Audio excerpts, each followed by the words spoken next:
तो 12वें अध्याय का श्लोक 18। शत्रु मित्र में और मान अपमान में सम है, तथा सर्दी गर्मी और सुख दुखादि द्वंद्वों में सम है और आसक्ति से रहित है।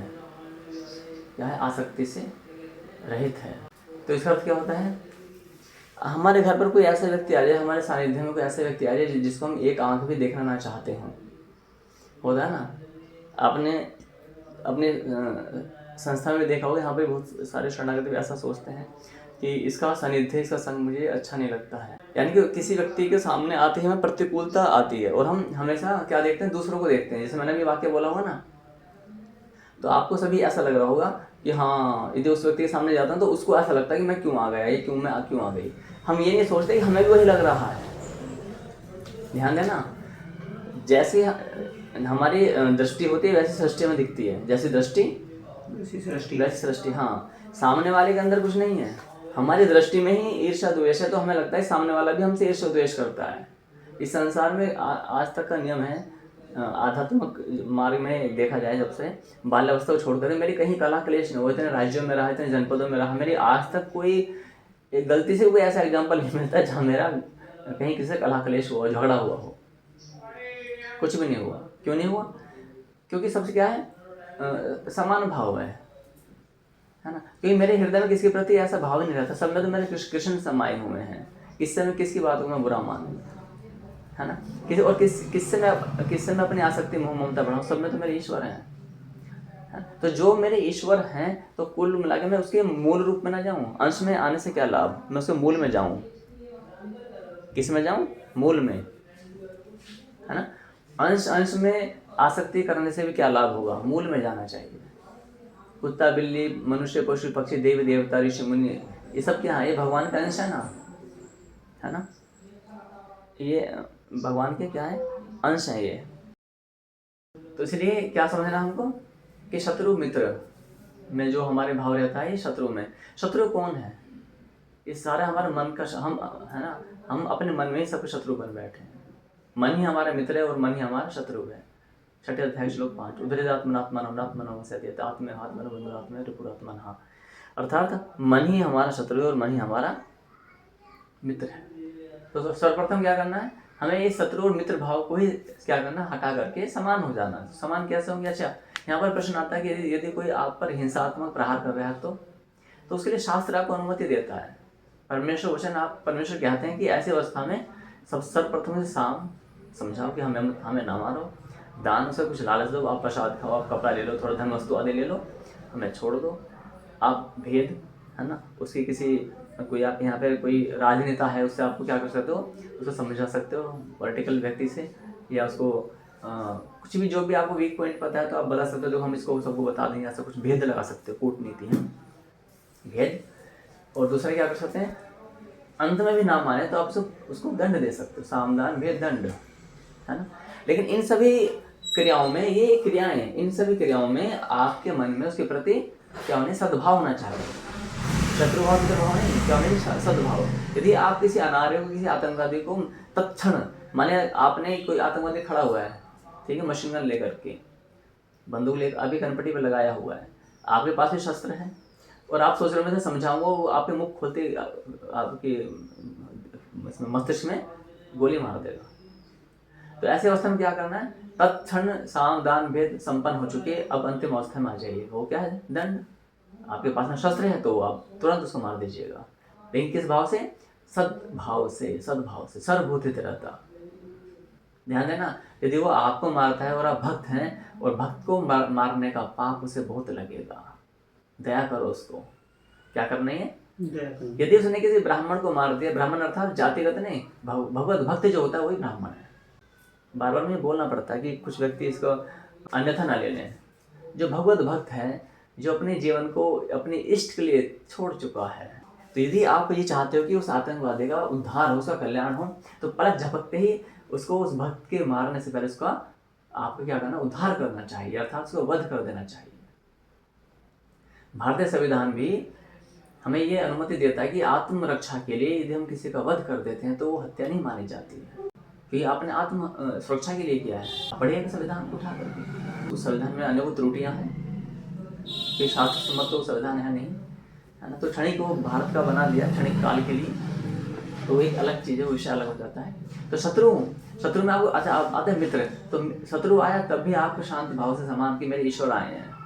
अब ईश्वर यदि आतंकवादी के रूप में आए तो उसका स्वागत किससे किया जाएगा? शस्त्रों से किया जाएगा। मित्र भाव में आए तो उसका स्वागत शास्त्रों से किया जाएगा। यदि कोई व्यक्ति आपके द्वार पर शत्रु भाव में आया है, आतंकवादी आया है, आपको विध्वंस करने के लिए आया है, सर्वनाश करने के लिए आया है, उसका मन है कि आपको पलक झपकते ही आपके प्राण पखेरु उड़ा देना, तब आप उसका हित सोचिए, आप उसको उद्धार कीजिए। यदि उसने एक भक्त को मार दिया तो उसको बहुत भयंकर यातनाएं मिलेंगी नर्क लोक में। आप उसे नर्क लोक से बचाने के लिए अपने शुभ हाथों से ही, अपने पास रखे शस्त्रों से उसका वध कर डालिए, उसका उद्धार होगा, वो एक बहुत भयंकर पाप से बच जाएगा। इधर उसको भी पुण्य मिलेगा और आपको भी पुण्य मिलेगा, क्योंकि आपने एक आतंकवादी का वध कर दिया, उसको उद्धार कर दिया। और उस आपके मन में उद्धार करने से, उसका वध करने से पहले भी करुणा दया ममता होनी चाहिए उसके प्रति, उसके उद्धार के प्रति। और क्या चाहिए? उसके बाद भी करते समय भी करुणा दया होनी चाहिए उसके। तो परम गुरु, हमें उसको मारते समय अंतःकरण में ग्लानि हुई तो वो ग्लानि होनी चाहिए, लेकिन अंतःकरण में ग्लानि नहीं होनी चाहिए, व्यवहार में ग्लानि होनी चाहिए। आपकी आंखों में आंसू होने चाहिए उसको मारने से पहले भी, आतंकवादी को, कि हे प्रभु मुझे इसके प्राण क्यों लेने पड़ रहे हैं, क्यों नहीं इसकी बुद्धि में साम दान भेद के माध्यम से अपने पापों को छोड़ चुका है। हे प्रभु मुझे क्या करना पड़ रहा है, प्रभु आप इस रूप में क्यों आए, मुझे आपके इस रूप को क्यों मारना पड़ रहा है, हे मेरे कृष्ण कन्हैया, हे मेरे भगवान शिव, हे आदिशक्ति माँ भगवती, मुझे आपको क्यों मारना पड़ रहा है। ये भाव होना चाहिए व्यवहार में। अंतःकरण में हमारी शांति होनी चाहिए। जैसे समुद्र की गहराई तली होता है, समुद्र की तली में, है ना, बिल्कुल शांत जल होता है, उसमें कुछ भी तरंगे नहीं होते हैं, कुछ भी उसमें किंचित मात्र भी कोई विक्षोभ नहीं होता है, वो विक्षोभ रहित होता है। जितना भी विक्षोभ है वो ऊपरी सतह पर होता है। हाँ, लहरें उठती है, सुनामी उठती है और ज्वार भाटा उठता है, वो सब ऊपरी सतह पर होता है।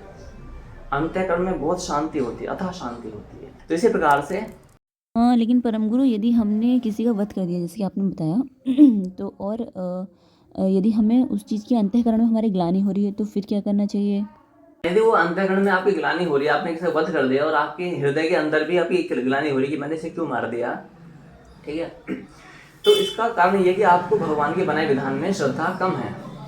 अभी आप भगवान के बनाए विधान में आनंदित नहीं हो रही हैं, क्योंकि जो विधान इस अनंत ब्रह्मांड को बनाने वाले ने बनाया, हम उनकी आज्ञा का पालन कर रहे हैं, हम अपने आप से कुछ नहीं कर रहे। तो हमें ये होना चाहिए कि जो हमारे पालनहारा है, उसने जो सृष्टि बनाई है, जो सिद्धांत बनाए हैं, वो हम सबसे अधिक समझदार हैं भगवान। तो गुरुदेव, यदि हमारे अंतःकरण में ग्लानि हो रही है तो इसका अर्थ ये है कि हमें परम गुरु के या परमेश्वर वचन पर श्रद्धा नहीं है। हाँ, वही तो सिद्धांत है, क्योंकि आपको परम गुरु ने सिद्धांत बनाए उसमें श्रद्धा नहीं है। आपको लगता है कि जो हमारे परम गुरु हैं, कहीं ना कहीं उनके सिद्धांत जो है वो व्यर्थ हैं, इसलिए आपको अपनी बुद्धि सोचने की आवश्यकता पड़ी। लेकिन यदि ऐसा हो भी रहा है, क्योंकि हमारा ऐसे क्यों होता है, क्योंकि हम बहुत समय से आदी होते हैं ना पहले से, कि हमारी मान्यताएं होती हैं, हम सर्वधर्मानां परित्यज्य वाले भाव में नहीं आ पाते कि हमने हमारे जो मान्यताएं हैं, जो हमारे विचार हैं, जो सिद्धांत हैं, जो धर्म हैं, उनको हम त्याग करके एकमात्र अपने प्रभु के शरण में जाएं। तो जब तक सब धर्मानां परित्यज्य नहीं होता है, तब तक हमारे बुद्धि में क्या होगा, कलह कलेश और रंजिशें रहेंगी। ये रंजिश है, क्या है, रंजिश होती है, यानी कि विरोधाभास हो जाता है। यहाँ पर मान्यताओं का क्या होता है, विरोधाभास हो सकता है यदि वो मान लिया आपके गुरु के वचन जो है वो काल्पनिक है ना, वो ऐसे ही बना दिए बस, तो कहीं ना कहीं आज नहीं तो कल वो रंजिश हो जाएंगे, वो मतभेद होना ही होना है। लेकिन यदि वो कहीं ना कहीं सारे नियम ईश्वरीय शास्त्र से उठ करके आ रहे हैं तो कोई समस्या नहीं है। फिर भी यदि ऐसा होता है तो क्या करना है, तो भी आपको आज्ञा का पालन करना है। मान लिया आपने वध कर दिया किसी अनार्य का, शत्रु का, ठीक है, और फिर भी आपको ये लगता है मैंने इसे क्यों मार दिया, इसके पिताजी क्या रोएंगे, इसकी पत्नी विधवा हो जाएगी, इसके बच्चे अनाथ हो जाएंगे। तो क्या करना है, धीरे धीरे आपको जो आपके वरिष्ठ जो भी भक्तगण हैं उनका सानिध्य करना है। जो भी वरिष्ठ जो आपके भक्तगण हैं उनका आपको सानिध्य करना। हाँ, तो ऑप्शन है ना हेमा साधी, तो इसमें क्या बता रहे थे हम लोग अभी कि यदि हम किसी शत्रु का भी कोई ऐसा कार्य करते हैं तो हमारे अंतर्गण में, हाँ, ये सब व्यवहार मात्र में हमारे हृदय में ये होना चाहिए, अच्छा हमने इसको भी वध कर दिया, सब होना चाहिए। इसे हम लोक में ऐसा करने से अच्छा भी होता है। यदि आप किसी को मार करके हंसोगे ना तो उचित नहीं माना जाता है। आपने देखा होगा भगवान राम ने जब रावण का वध किया तो उससे भी ज्ञान लेने के लिए गए, उससे मिलने के लिए गए प्राण निकलने से। तो इसीलिए हमें क्या करना है, यहाँ पर मित्र की बात करते हैं, ठीक है। मित्र यदि कोई आ जाए तो हम बहुत हर्षित हो जाते हैं। हेमा साधु का प्रश्न ये था कि यदि हम किसी शत्रु का वध कर देते हैं और हमारे हृदय में ग्लानि होती है, हीन भावना आती है कि हे प्रभु हमने से क्यों मार दिया, तो हमने कहा कि लोक व्यवहार के लिए ये ग्लानि उत्तम है, समाज के लिए ग्लानि अच्छी है, होनी भी चाहिए, है ना। किंतु अंतःकरण में किसी भी चीज के लिए, किसी भी कर्म के लिए ना तो ये होना चाहिए कि हमने क्यों कर दिया। महाभारत आपने पढ़ा है, उसमें एक वाक्य आता है कि महाभारत पढ़ने वाले के मन में ये भाव कभी नहीं आता कि अमुक कर्म मैंने क्यों किया और अमुक कर्म मैंने क्यों नहीं किया। पढ़ा आपने महाभारत में ये? जी परम गुरु, मैंने ये महाभारत में पढ़ा है कि मैंने ये क्यों है भगवान, मैंने क्यों कर दिया, हे प्रभु मुझसे क्यों हो गया, मैंने ऐसा क्यों कर दिया, मेरी बुद्धि कहाँ चली गई थी। जो महाभारत पर श्रद्धा रखने वाले होते हैं उन्हें ऐसा कभी सोचना भी नहीं चाहिए। दूसरी बात, या फिर हम कभी सोचते हैं कि हमने, हे भगवान हम मंदिर गए थे और हमने ऐसा क्यों नहीं किया, बताओ, हो सकता था मैं ऐसा कर देता तो बहुत अच्छा होता, है ना। ऐसा भी होता है। तो दो चीजें होती है, मैंने ऐसा क्यों नहीं किया ये दुख, और मैंने ऐसा क्यों किया ये दुख, दो दुख होते हैं ना। तो हमें दोनों ही दुख नहीं करने होते हैं। तो जो परमात्मा का जो प्रिय तरह वाला भक्त होता है वो इन दोनों से अलग होता है। तो हेमा साधु का प्रश्न यही था, तो वही मैं सब व्याख्यान कर रहा हूँ कि यदि आपने किसी शत्रु का, आतंकवादी का वध कर दिया तो लोक व्यवहार के लिए आप उसका वध करने से पहले भी आंसू बहाने हैं, मारते समय भी रोना है, और मारने के बाद भी आपको विलाप करना है। लेकिन अंतःकरण में जैसे समुद्र के गहराई में बिल्कुल विक्षोभहीन रहित होता है समुद्र, उसी प्रकार से हमारा अंतःकरण शांत होना चाहिए। उदाहरण के लिए एक छोटा बच्चा शोर मचा रहा है, क्या कर रहा है, ऐसा बोलता है ना उसको, लेकिन तुरंत ही तत्क्षण आप किसी व्यक्ति से बात करना आरंभ कर देते हैं, तो आपको तो ऐसा तो आपका तो मन शांत था ना। हाँ, तो परम गुरु जैसे कि उस दिन हुआ, जैसे मैंने उनके वस्त्र काटे तो मुझे ग्लानि हुई और मैंने उनसे क्षमा मांग ली। तो क्या पता वो इस कारण से हुआ हो कि अभी मुझे इतनी श्रद्धा ना हो। तो भी यदि आप प्रयास कर रहे हो तो भगवान के आप अत्यंत प्रिय बन जाते हैं, क्योंकि आपके अंदर वो क्षमताएं नहीं, फिर भी आप प्रयास कर रहे हो। तो भगवत गीता के 12-20 के अनुसार आप अत्यंत प्रिय बन जाते हो। अब आता है मित्र को समझेंगे। यदि आपके कोई प्रियजन आ जाए जिसको देख करके आपको बड़ी शांति मिलती है, हाँ अरे आपके आते तो बस ऐसा लगता है जैसे पता नहीं क्या जीवन में बहुत कुछ आ गया हो, है ना। माने किसी के पुत्र आ जाए घर पर, माता आ जाए या भ्राताश्री आ जाए या कोई मित्र आ जाए तो भी। तो जो परमात्मा का जो इस लेवल का भक्त होता है प्रिय तरह, वो क्या रहता है, अंदर से शांत रहता है। वो ऊपर से वो अवश्य स्वागत सत्कार करेगा, सेवा भाव करेगा, प्रसन्नता लाएगा, है ना, लेकिन अंतःकरण में क्या होगा, शांत रहेगा, अपने आनंद में आनंदित रहेगा। अर्थात ना किसी के आने का सुख, ना किसी के जाने का दुख, ठीक है। ये भाव जो होना चाहिए। तो मित्र में इसे बोलते हैं हम शत्रु और मित्र। लेकिन अभी हमारी वर्तमान स्थिति कैसी है, शत्रु की तो बात अलग है। यदि हमारे कोई यहाँ पर गुरु भ्राता गुरु भगनी भी आ जाएं या कोई चले जाएं, तो वही हमारे पूरे दिन को नहीं, पूरे मस्तिष्क, पूरी बुद्धि की क्या है, उसको बुद्धि को भ्रष्ट कर देते हैं। यदि 2 घंटे 4 घंटे या 7 दिन 5 दिन हमें कहीं किसी को छोड़ के जाना पड़े या किसी के साथ रहना पड़े, तो उसमें हमारे क्या होता है, सब कुछ समाप्त हो जाता है। लगता है कि बस मैं यहाँ क्यों हूँ या ये यहाँ पर क्यों है, ऐसा होता है ना ये। तो इसका अर्थ क्या, अभी हम बहुत बड़े मनोरोगी हैं। तो ये मनोरोग हमारे कैसे होगा दूर, धीरे धीरे इस क्लासेस को सुनने से होगा, नियमित रूप से। नियमित रूप का अर्थ होता है जो गुरु ने बनाई मर्यादा है, यानी कि आपको 10-55 पर एनी हाउ आना है, सभी के लिए अनिवार्य है ना। आप अपनी जो भी आपका शेड्यूलिंग है उसको आगे पीछे कीजिएगा, है ना, क्या करना है आगे पीछे कीजिएगा, ठीक है। और तीसरी बात क्या होती है यहाँ पे नेक्स्ट पॉइंट, कि उसके नोट्स भी आपके प्रॉपर होने चाहिए, है ना। और जिस समय आप क्लासेस सुने तो आपको कॉपी पेन पेंसिल और प्रॉपर रूप से कैमरा खुला हो, ताकि मैं जान सकूं कि आप सब गंभीर है कि नहीं है। इसलिए हमने इसको और भी अच्छा करने के लिए क्या बनाया है कि जो भी व्यक्ति 10-55 पर नहीं आ पाता है तो उसके लिए क्या पनिशमेंट है कि वो जा करके एक पेड़ लगाएगा। क्या लगाएगा, पेड़ लगाएगा। पेड़ कैसा हो, वो विशाल का वृक्ष होना चाहिए, झाड़ी नहीं लगानी है कि उठाया और कहीं से झाड़ी। विशाल का अर्थात जो 100-150 साल रह सके वृक्ष, ऐसा, है ना, ऐसा वृक्ष। यानी कि विशाल के वट वृक्ष हो सकता है, बरगद का पेड़ हो सकता है, नीम का पेड़ हो सकता है, ठीक है। और इस प्रकार की चीजें लगानी है जो मानवता के कल्याण में हो, है ना। आम का पेड़ लगा सकते हो, ऐसे वृक्ष होते हैं लंबे लंबे चलते हैं। तो ये आपको सेवा करने से पर्यावरण सुरक्षा भी होगी और उसकी फोटो वगैरह भेजनी भी है। और ये इसको ये नियम मैं बना रहा हूँ अब सभी के लिए, तो ये अखंड रूप से चलवाने की मुझे चलवाना है, तो ये अगले अगले 7 दिन से लागू हो जाएंगे, 7 दिन बाद से, आज से 7 दिन बाद से लागू हो जाएंगे, ताकि आपकी जो जो व्यवस्था है उनको ठीक कर लो। मान लीजिए कुछ मिसमैनेजमेंट हो भी रखा है तो आप उसे ठीक कर लीजिएगा।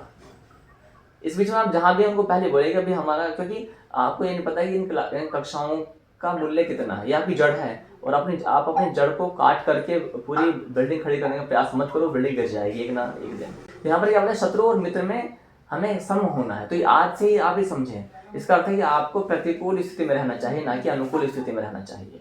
साधना क्या होती है, साधना यही होती है कि हमें प्रतिकूल स्थिति में जो जिस व्यक्ति से आपका मेलजोल बन जाता है उसको रहने दीजिए, वो तो बना पड़ा है, वो बनाने में निपुण है।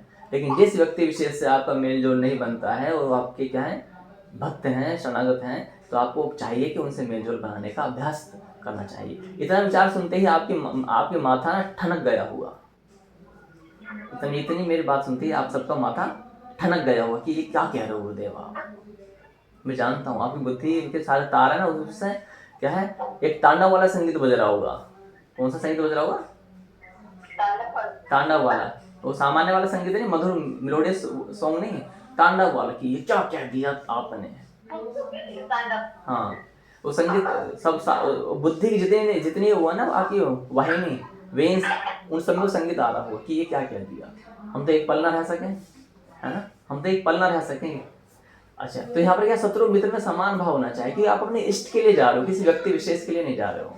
अच्छा, अब आते हैं मान अपमान में सम। हम बहुत छोटी मोटी बातों से भगवान की प्रियता तो बहुत दूर, पहले भगवान की प्रिय बनने की डेफिनेशन सुनेंगे। मैं लिख दे लक्ष्य प्रियता, ये लिखा हुआ है। जैसे किसी एक 10वीं क्लास के बच्चे के सामने लिख दूं IAS ऑफिसर, तो उसको क्या बनना है, IAS ऑफिसर। कोई उससे पूछेगा तुम्हें क्या बनना, IAS ऑफिसर।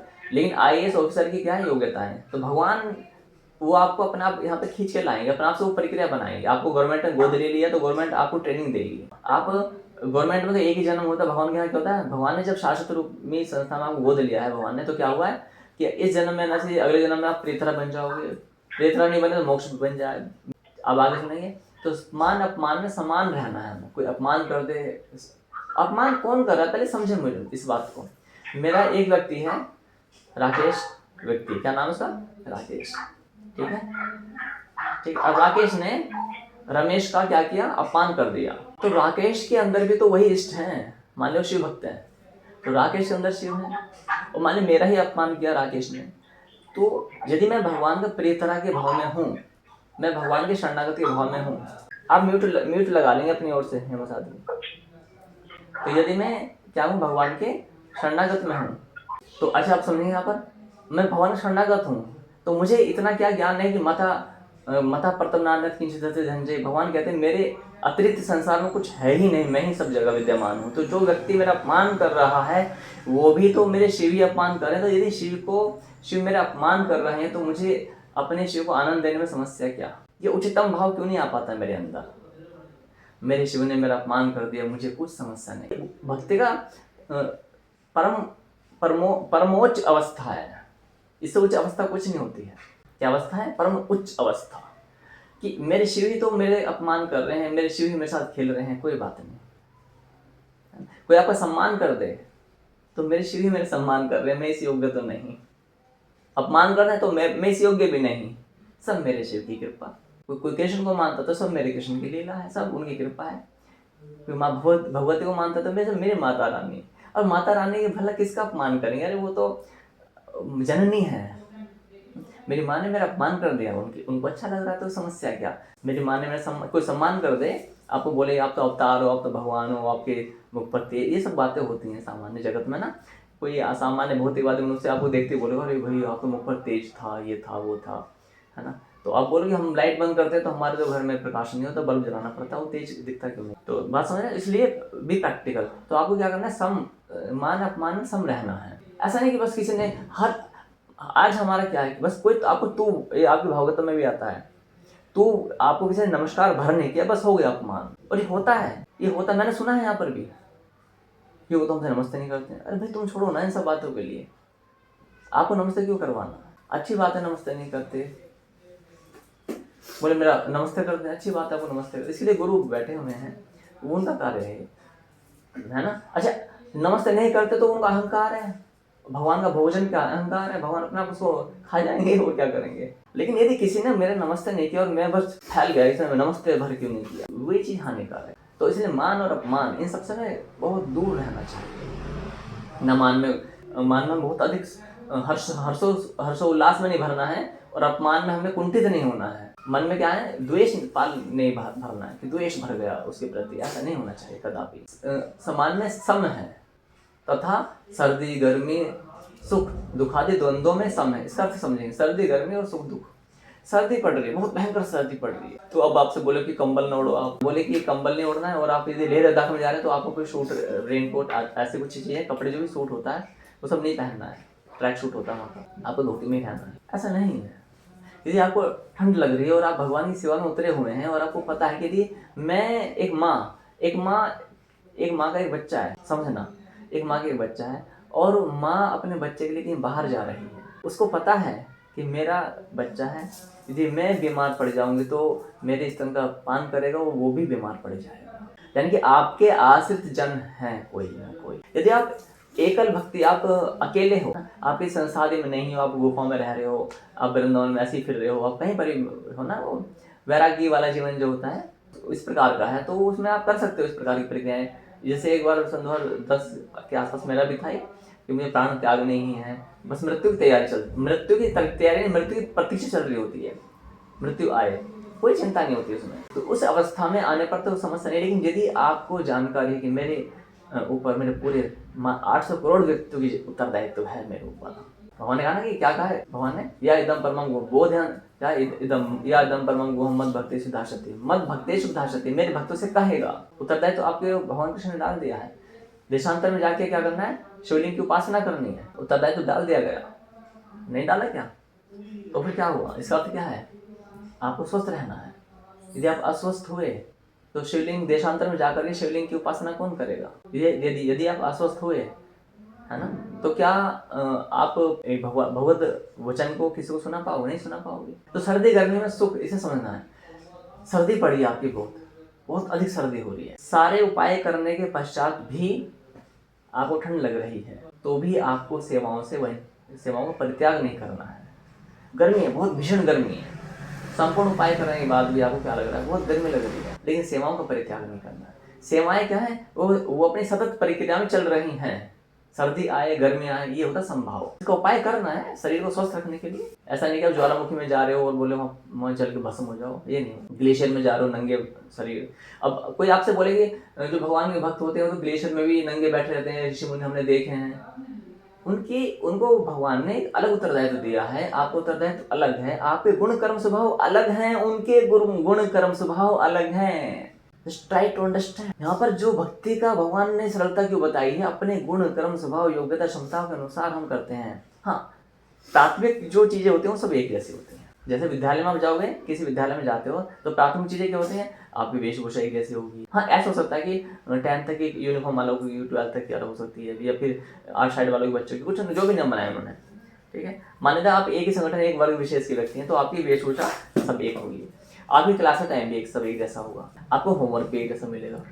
इतना ही होता है कोई विद्यालय। हाँ, ये हो सकता है कि 12th में आते आते कोई PCM ले, कोई PCB ले, कोई कॉमर्स ले, कोई आर्ट साइड ले ले, ये हो सकता है। अपने अपने गुण कर्म स्वभाव, चातुर्वर्ण सिस्टम, गुण कर्म स्वभाव चातुर्वर्ण, मैंने अपने 4 वर्ण बनाए हैं, और हम क्या करते हैं, कॉपी करते हैं। वो भी तो है, वो बताओ गुफा में बैठ रहते हैं, तो भाई ये आप क्यों बैठोगे, आपके क्या गुण कर्म स्वभाव है। यदि शास्त्र में कोई व्यक्ति ऐसा आता है कि जिसके गुण कर्म स्वभाव में जो उत्सुक है कि मैं एक लंगोट पहन करके बर्फ की गुफाओं में, कंदराओं में, ग्लेशियर में तपस्या करना चाहता हूँ, तो उसको उस प्रकार की साधना भक्ति विधि सिखा करके उसको आगे प्रेरित कर दिया जाएगा।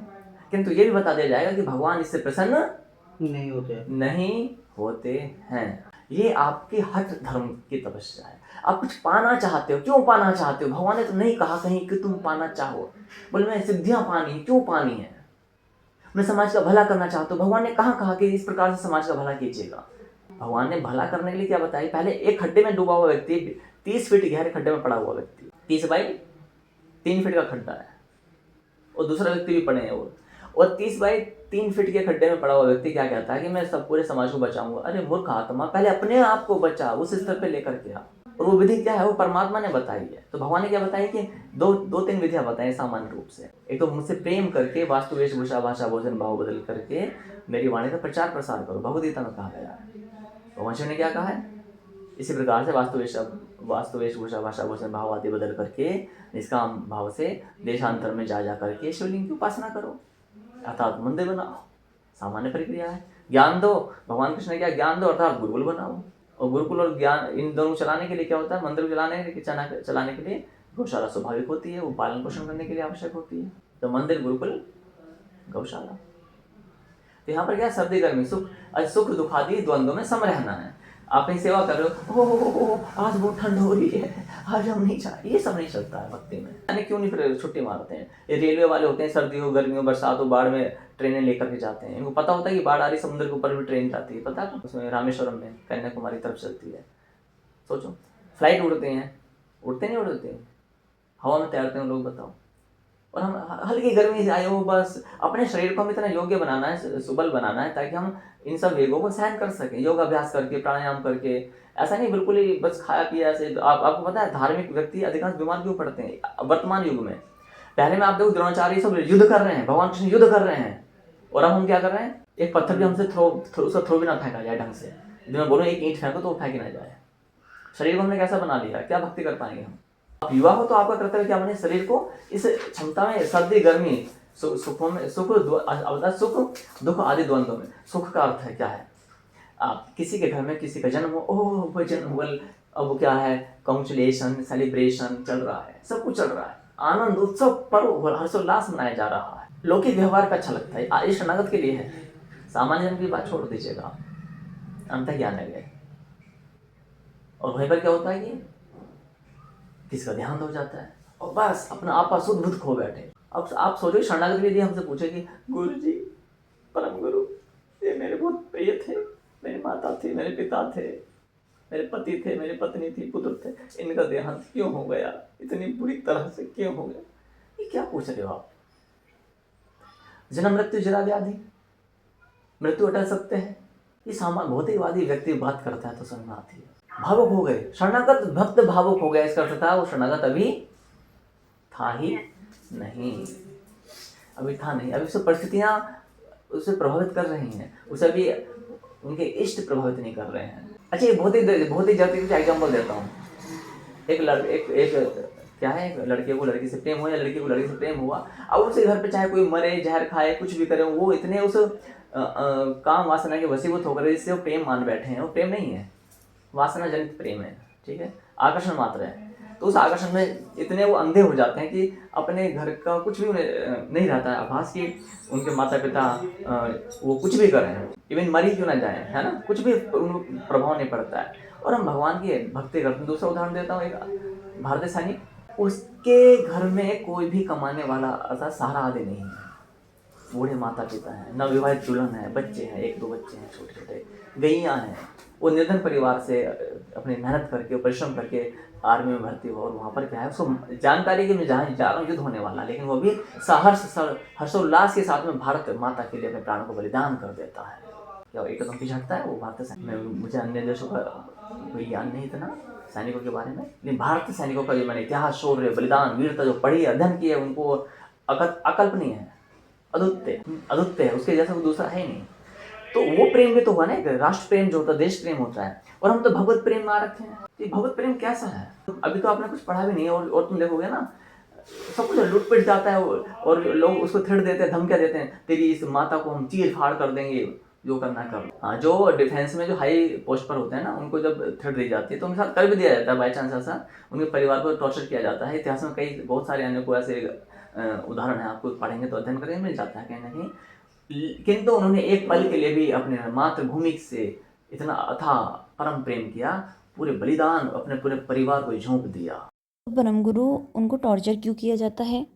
नहीं, टॉर्चर ऐसे किया जाता है जैसे मान लेते कोई बहुत बड़ा अधिकारी है, ठीक है, तो आतंकवादियों के कब्जे में उसका परिवार आ गया, वो तो नहीं आया अधिकारी, लेकिन उसका परिवार आ गया, तो उसके परिवार को टॉर्चर करेंगे, उसकी वीडियो बनाकर भेजेंगे। देखो मतलब आज के समय में जो होता है ना, आतंकवादी लोग ऐसे करते हैं ना, ये हम इसको मार देंगे, है ना, तेरी माता को मार देंगे, तेरे पिता को मार देंगे, और मारते हुए फिर वीडियो दिखाते हैं, यानी उसको उसके मनोबल को तोड़ना चाहते हैं कि ये कमज़ोर पड़े परिवार के कारण से, लेकिन जो जो भक्त होता है, जो राष्ट्र भक्त होता है, वो कमज़ोर नहीं पड़ सकता।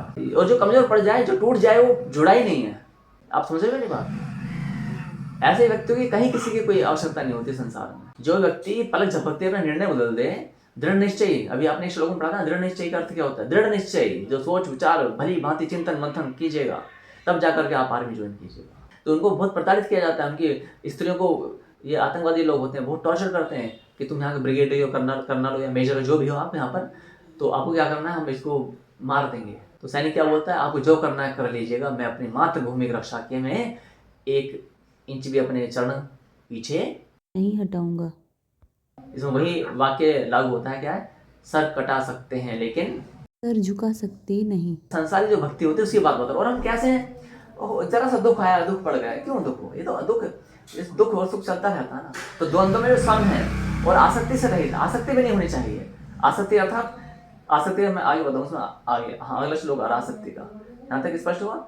अब अगला श्लोक है, ये इन सबका निचोड़ है, फिर इसका भी निचोड़ अगला श्लोक आएगा, लेकिन इसको मैं कल मैं बताऊंगा अच्छे से। यहाँ तक 1900 में आज नहीं बताऊंगा क्योंकि 5 मिनट मेरे पास रह गए हैं, है ना।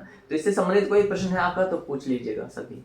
साधु सर्दी गर्मी सुख दुख का अर्थ पता क्या है? दुख हो रहा है कुछ, ऐसा नहीं आप उसके उपाय नहीं सोचो, उपाय सोचना है, किंतु उस उपाय से हमारी सेवाएं बाधित नहीं होनी चाहिए। किसके लिए सेवाएं? अपने इष्ट के लिए सेवाएं। जैसे एक सैनिक जो होता है वो उपाय तो सोचता है, घर में कोई समस्या हुई है, उसको पता है कि मैं यहाँ पर युद्ध में लगा हूँ, तो अपने किसी उपाय करेगा अपनी ओर से, लेकिन उन उपायों से उसके देश की रक्षा में कोई सेंध नहीं लगा सकता। मुख्य क्या है? राष्ट्रहित। एक सैनिक के लिए मुख्य क्या है? राष्ट्रहित। आप अभी देखो, अच्छा कोई शंका है यहाँ पर?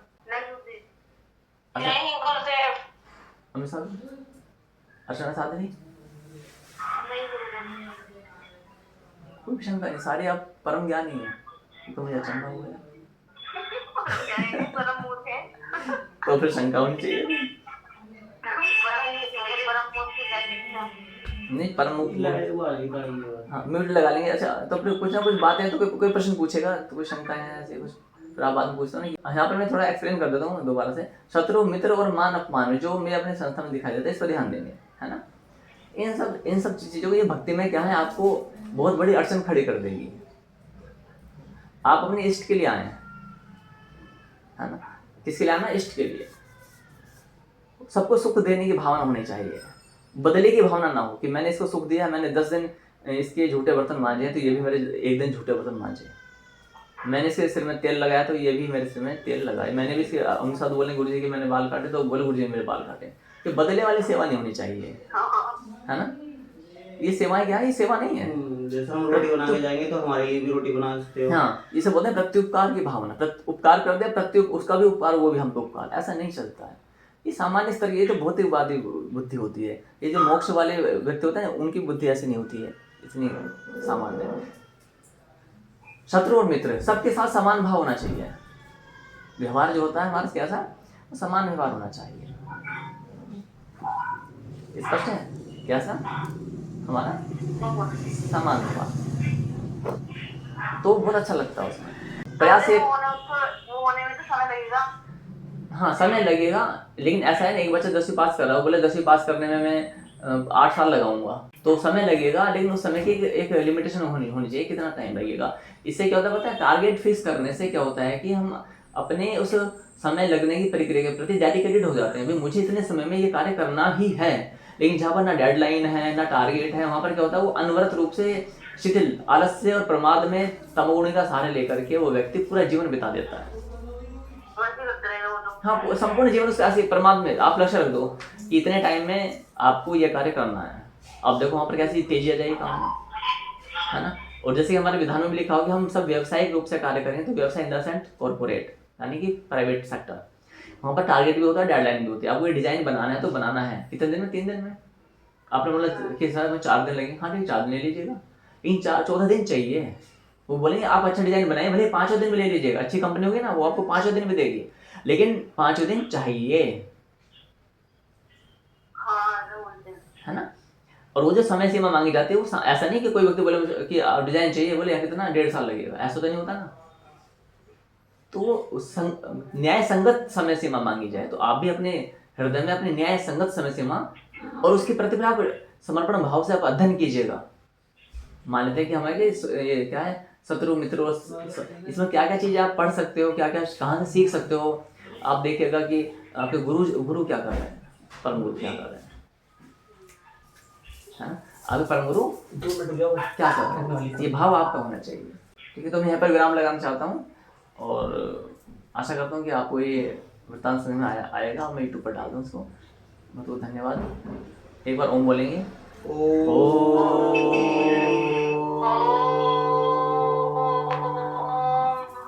और अपने अपने सेंटर्स में, हाँ, अपने अपने सेंटर्स में जो यूट्यूब पर पड़ी हुई वीडियोज हैं, इनको आप सबको चलाना चाहिए, है ना। ये अनवरत रूप से चलती रहनी चाहिए, ताकि आप कोई भी कार्य करें, ये अनवरत रूप अर्थात 24 घंटे में चलती रहनी चाहिए। 24 घंटे रात्रि में सोते समय आप केवल विराम लगाओगे, अन्यथा वो मंदी वाणी में चलते रहना चाहिए। मैं बारम्बार चलते रहना चाहिए। ठीक है, ये जो ये परम प्रमाणिक वचन, ये आपके सब कुछ शांत पहुंचाएंगे। इस ज्ञान को आपको पुनरावृत्ति करनी है बारम्बार। ठीक है, ठीक है। और बहुत बहुत धन्यवाद अर्चन सादी, बहुत बहुत धन्यवाद। नमस्ते अर्चन सादी, नमस्ते हेमा सादी, नमस्ते शिवन सादी, नमस्ते अमित साधु, नमस्ते गुरुदेव। नमस्ते।